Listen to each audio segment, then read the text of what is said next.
সম্মানিত প্রধান শিক্ষক মোস্তাফিজুর রহমান স্যার তাকে ফুলের তোড়া দিয়ে বলেন এবং তার বাবা মির্জাপুর ইউনিয়ন পরিষদের যিনি সুনামের সাথে ইউনিয়ন স্যার আব্দুল গনি উচ্চ বিদ্যালয়ের সম্মানিত সভাপতি এবং বানিয়ারা উচ্চ বিদ্যালয়েরও তিনি সভাপতির দায়িত্ব পালন করে আসছেন।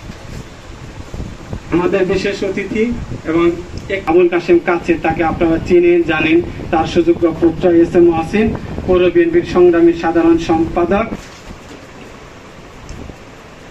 সুধীবৃন্দ আপনারা জানেন উপজেলা বিএনপির সংগ্রামী সাংগঠনিক সম্পাদক, আপনারা জানেন তিনি বেশ কিছুদিন হলো ঐতিহ্যবাহী একটি শিক্ষা প্রতিষ্ঠান মির্জাপুর উপজেলা শাখার পক্ষ থেকে এবং বরাটি নর্দলা বাংলাদেশ উচ্চ বিদ্যালয়ের পক্ষ থেকে সালাম জানিয়ে দু চারটি কথা আপনাদের সম্মুখে তুলে ধরছি।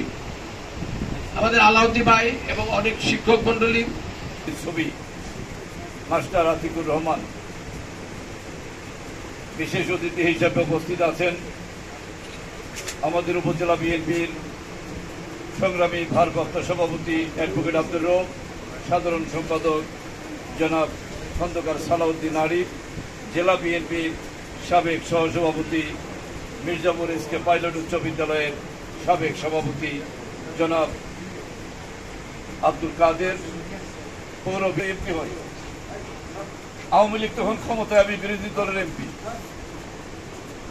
আপনাদের শিক্ষকদের দাবি দেওয়া নিয়ে বেশ উত্তপ্ত ছিল উপজেলা প্রশাসন, বিষয় নিশ্চয়ই আপনাদের জানা। শিক্ষকদের মর্যাদা যাতে ক্ষুণ্ণ না হয়, শিক্ষকদের অধিকার যাতে প্রতিষ্ঠিত হয়, সেই অধিকার থেকে তারা যাতে বঞ্চিত না হয়, তার জন্য আমি কি ভূমিকা সেদিন রেখেছিলাম। কারণ প্রশাসনের লোক আজকে ইউনুস সাহেব যিনি আছে, উনি কিছুদিন থাকবে, এক সময় চলে যাবে। এরকম প্রশাসনে যারা আছে সকলেই কিছুদিন থাকবে, চলে যাবে, আবার কেউ আসবে। কিন্তু আপনারা যারা শিক্ষক, আপনাদের সকলের বাড়ি মির্জাপুর উপজেলার কোনো না কোনো গ্রামে। আমার বাড়ি মির্জাপুরের কোনো না কোনো একটি গ্রামে। আমি মির্জাপুরের সকল 231টি গ্রাম নিয়ে আমি রাজনীতি করেছি।